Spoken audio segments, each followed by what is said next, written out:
1986년 베트남에서 미국으로 한 여인이 이주를 하였습니다. 그 여인의 이름은 벤 쿼처라고 하는 여인입니다. 아주 어린 나이엔 이 여인이 샌프란시스코에 도착을 해서 삶의 터전을 마련하게 됐는데, 그때부터 아마 최근까지도 그녀는 샌프란시스코에 있는 한 모텔에서 청소부로 일을 하였습니다. 제가 이 여인에 관한 글을 읽었을 때가 어제였지만 실제 그 여인에 관한 글은 몇 년 전에 기록이 되었기 때문에 그때 기록에 의하면 23년째 한 모텔에서 이 여인이 청소부로 일을 하고 있다는 내용이었습니다. 그 글을 올린 사람은 그 여인이 일을 하고 있는 모텔 사장이었습니다. 23년 동안 한 곳에서 일을 한 여인, 그 여인에 대해서 글을 쓰면서 이 사장은 말하기를 아마 벤 코처는 세계에서 가장 뛰어난 청소부가 되기 위해서 이 모텔에서 일을 하지는 않을 것이다 라고 글을 썼습니다. 그 여인은 무엇인가를 위해서 한 곳에서 성실하게 일을 하였습니다. 어쩌면 그 여인은 자신의 인생의 많은 시간들, 인생의 삶의 소중한 시간들을 이 일하는 데 바쳤을 것입니다. 대가를 지불하였습니다. 여러분도 아마 일을 하면서 일을 한다는 것은 우리는 시간의 대가를 지불하는 것이고 삶의 대가를 지불하는 것입니다. 무엇인가를 얻기 위해서죠. 가치를 얻기 위해서였습니다. 이 여인 역시 이민 생활을 하면서 20여 년 동안 한 곳에서 일을 하면서 대가를 지불했고 무엇인가 가치를 얻었습니다. 돈을 벌었을 수도 있습니다. 자녀를 학교 보냈을 수도 있었겠죠. 혹 그 여인은 그 돈을 벌어서 집을 살 수도 있었을 것이고 또 차도 구입했을 수도 있습니다. 삶의 안정을 누렸을 수도 있습니다. 그런데 그 글에 보니까 이 여인이 자신의 삶을 바쳐서 얻은 가장 가치 있는 것은 무엇이었는가 하면 그 여인이 청소한 것을 보고 기뻐하는 사람들의 얼굴을 보면서 이 여인은 행복해 하더라라는 것이 그 모텔 사장의 글의 내용이었습니다. 여러분, 우리는 삶을 살아가면서 무엇인가 우리는 삶의 현장에서 살아가면서 대가를 지불합니다. 지금 보시는 사진들 속에 있는 사람들 모두가 삶의 현장에서 살아가는 사람들입니다.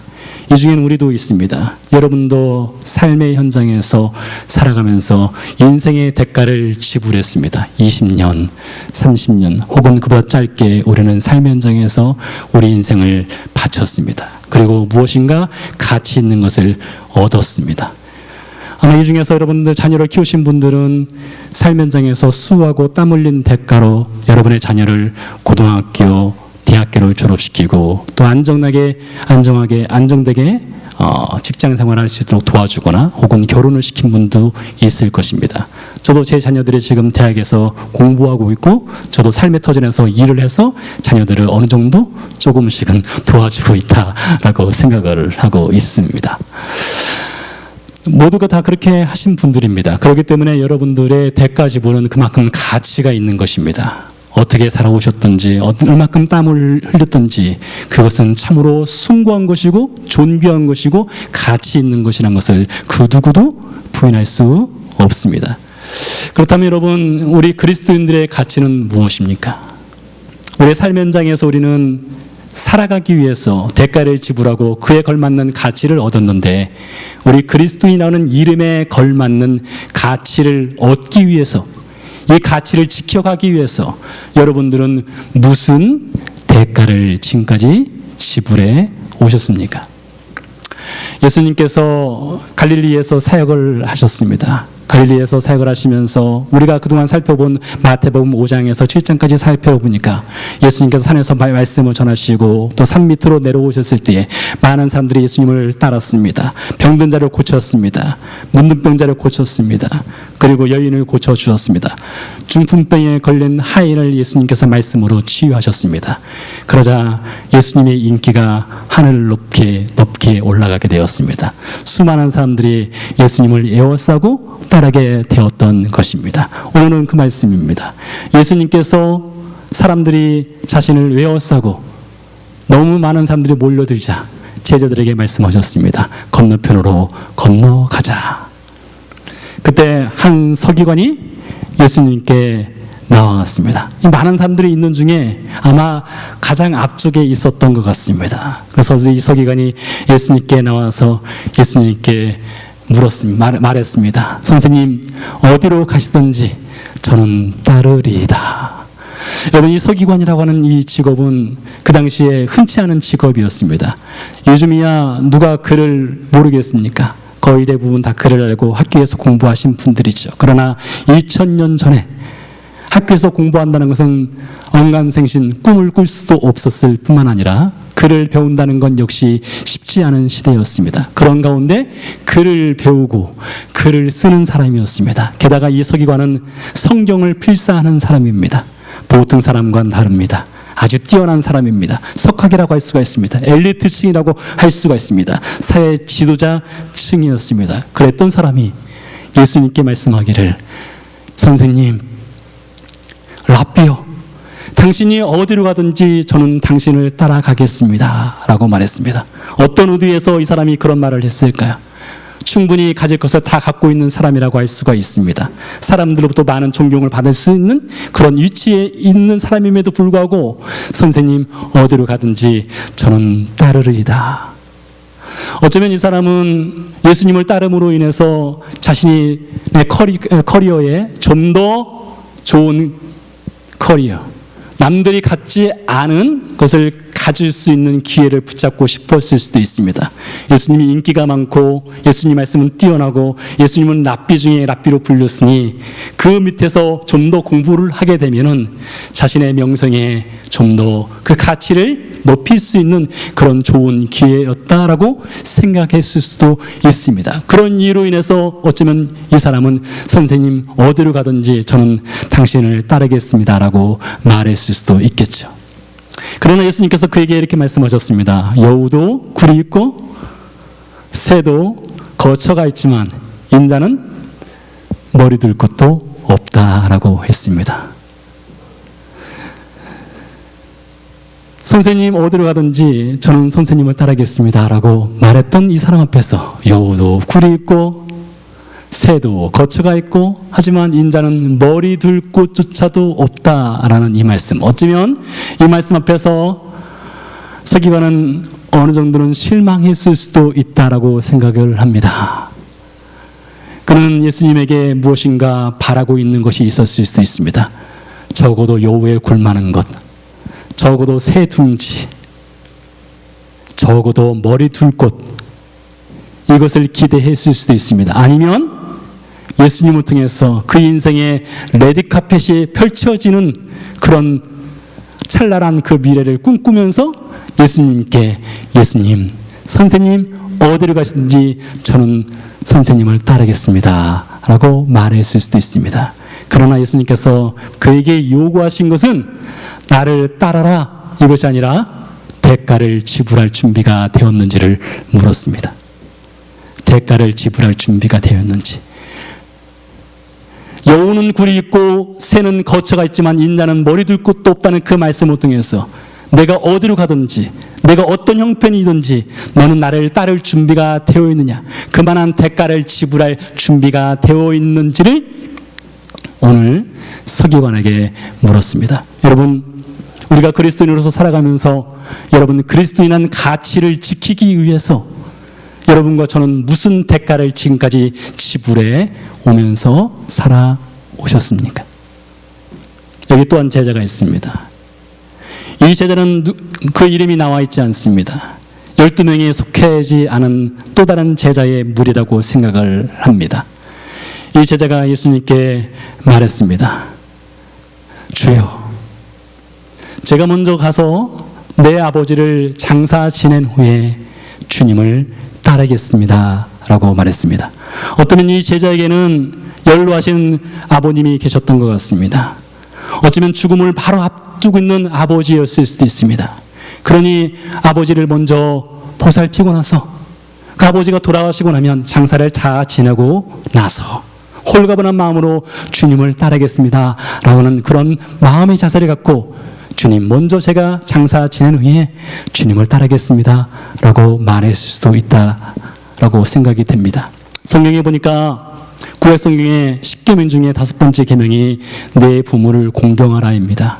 에베소 5장 말씀 보니까 내 아버지와 어머니를 공경하라는 말씀이 있습니다. 그러니 신구약 성경에서 부모를 공경한다는 것, 이건 매우 중요한 것이고 성경의 준엄한 명령이기도 합니다. 그렇게 볼 때에 이 젊은 제자가 주님, 저희 아버지를 먼저 모시고 보살피고 나서 아버지가 돌아가신 후에 주님을 따르겠습니다 라고 말했다는 것이 결코 잘못됐다라고 볼 수가 없습니다. 성경에 보니까 이삭과 이스마엘이 아버지 아브라함이 세상을 떠났을 때에 아버지를 장사 지내 주었습니다. 에서와 야곱도 마찬가지입니다. 이삭이 세상을 떠났을 때에 장사 지내 주었습니다. 요셉과 그 형제들 역시 야곱이 죽었을 때에 세상을 떠났을 때 그를 장사 지내 주었습니다. 저는 제 아버지의 인종을 직접 지켜보지 못했습니다. 자식된 도리로서 아버지의 마지막 모습을 보지 못한다는 것은 매우 안타까운 일입니다. 반대로 마지막 그 숨을 거두기 전에 자식의 모습을 보지 못하고 세상을 떠나는 부모 입장에서도 마찬가지입니다. 그런 이유로 인해서 어쩌면 이 제자는 지금 아버지가 굉장히 위독한 상황이어서 아버지를 마지막까지 지킨 후에 주님을 따르겠습니다 말한다 한들 그것이 뭐가 문제가 되겠습니까? 심지어 예수님께서 이렇게 말씀하신 적이 있습니다. 십자가에서 하신 말씀입니다. 마지막 죽기 전에 하신 말씀이에요. 어머니 되는 마리아를 맡기는 말씀입니다. 여자여 보소서 아들이니이다. 보라 내 어머니라. 예수님께서 십자가에서 죽기 바로 직전에 자신이 가장 사랑하는 어머니를 사랑하는 제자 요한에게 부탁하고 맡기는 장면입니다. 전승에 따르면 사도 요한은 평생 예수님의 어머니인 마리아를 모시고 살았다고 합니다. 그러니 여러분, 부모를 공경한다는 것, 부모를 보살핀다는 것, 부모를 사랑한다는 것, 예수님이 절대 그것을 반대하시는 분이 아닙니다. 그런데 오늘 예수님께서 이렇게 말씀하셨습니다. 죽은 자들이 그들의 죽은 자들을 장사하게 하고 너는 나를 따르라. 여러분, 이게 도대체 무슨 말씀일까요? 성경은 부모님을 공경하라 했고 부모님을 모셔야 된다 했고 당연히 부모님이 돌아가실 때 부모님을 장사 지내는 것 자식된 도리로서 당연한 의무이자 당연히 해야 될 것인데, 그래서 그 제자가 주님 먼저 그것을 한 후에 주님 따르겠습니다라고 말했을 때에 주님 말씀하시기를 죽은 자들이 그들의 죽은 자들을 장사하게 하고 너는 나를 따르라. 잘 이해가 되지 않을 수도 있습니다. 그래서 많은 학자들이 무엇에 주목하는가 하면 도대체 죽은 자들이 그들의 죽은 자들을 장사한다는 말이 무엇인가, 이것에 집중합니다. 그 의미가 무엇인가를 해석하려고 합니다. 그러나 제가 여러 가지를 읽어봤지만 만족스러운 답을 저는 얻지를 못했습니다. 여러 가지 해석이 있고 여러 가지 견해가 있겠지만 주님의 말씀의 가장 방점은 너는 나를 따라라 이것입니다. 너는 나를 따라라. 여기서 주님께서 그 제자에게 요구하신 것은 너의 상황이 어떤 상황이든지 그리스도인이 되기 위해서는 반드시 대가 지불을 해야 한다. 그리스도인의 삶을 살아가기 위해서는 반드시 대가의 지불이 필요하다는 것을 오늘 예수님께서 이 제자에게 들려주신 것이었습니다. 성경에 보니까 예수님을 따르기 위해서 많은 사람들이 대가 지불을 했습니다. 곧 그들이 그물을 버리고 따르니라. 베드로와 안드레의 이야기입니다. 아버지와 품꾼들을 함께 배에 버려두고 예수를 따라가니라. 세베대의 두 아들 요한과 야고보의 이야기입니다. 예수님을 따르기 위해서 그들은 대가를 지불하였습니다.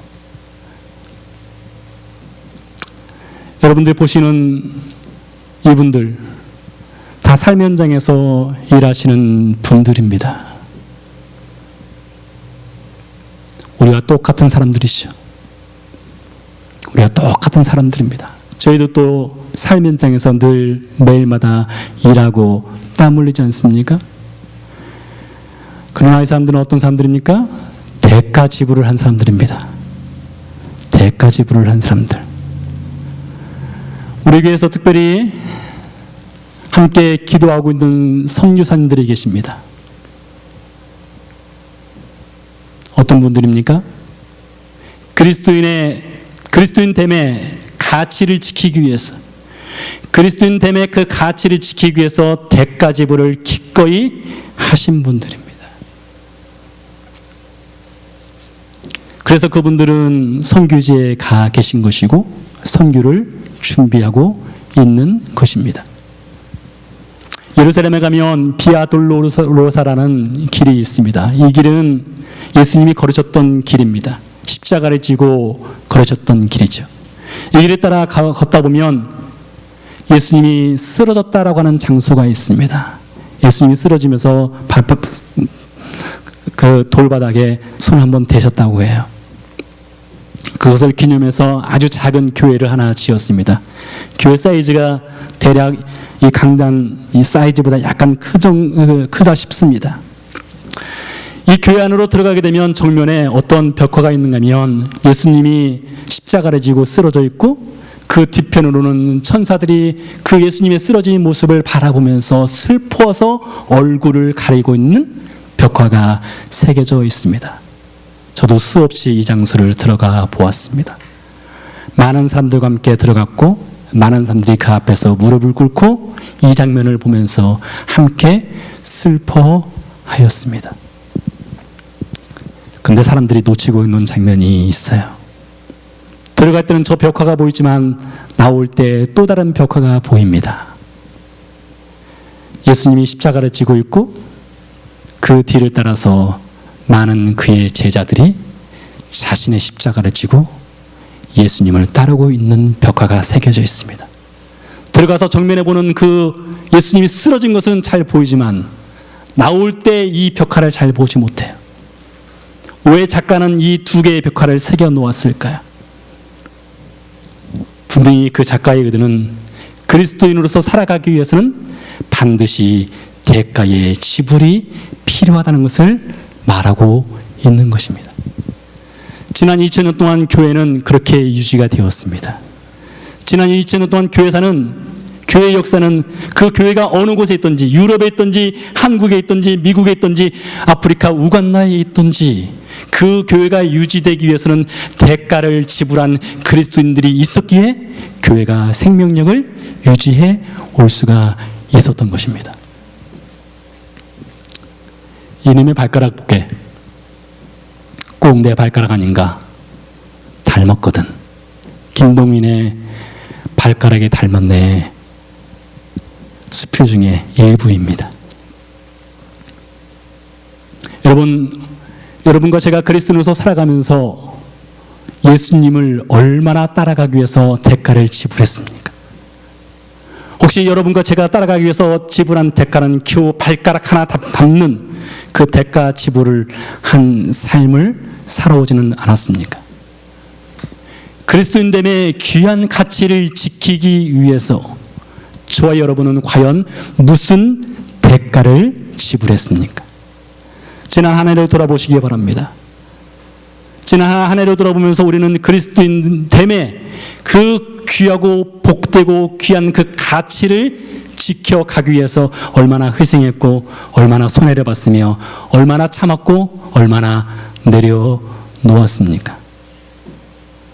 귀한 가치를 얻기 위해서는 그에 걸맞는 대가 지불은 당연히 요구되는 것입니다. 이 캔자스에서 가장 비싼 식당이 저는 어딘지 모르겠습니다. 제가 가본 식당 중에 가장 비싼 식당은 스테이크가 $30 정도 하는 식당이었던 것 같습니다. 제가 $30짜리 스테이크를 먹기 위해서는 $30의 가치를 돈을 내야만 그것을 먹을 수 있습니다. 무엇인가 가치를 얻기 위해서는 대가 지불은 당연한 것입니다.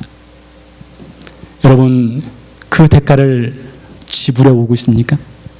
그리스도인 됨의 가치, 그리스도인이라는 그 이름에 걸맞는 가치를 지켜가기 위해서 여러분은 어떤 대가를 지금까지 지불해 오고 있었습니까? 다 같이 일어나시겠습니다.